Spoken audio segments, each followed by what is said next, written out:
lệ ta lal sik bay rual ten limin lamang Emmanuel Emmanuel lal te lal chu aming fakin Emmanuel Emmanuel lal Krista chu aming fakin om ro se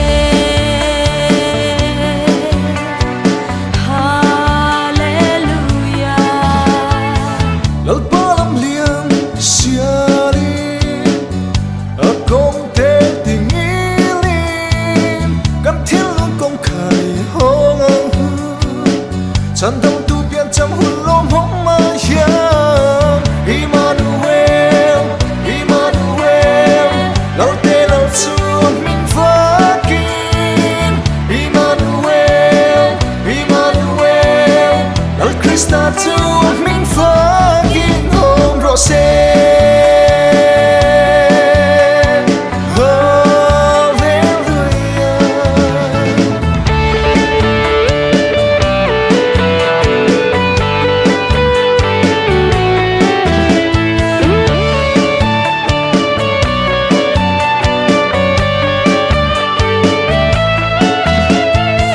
lal palam lian sialin akong te tingilin kan thiên lung công khari hong ang chan dam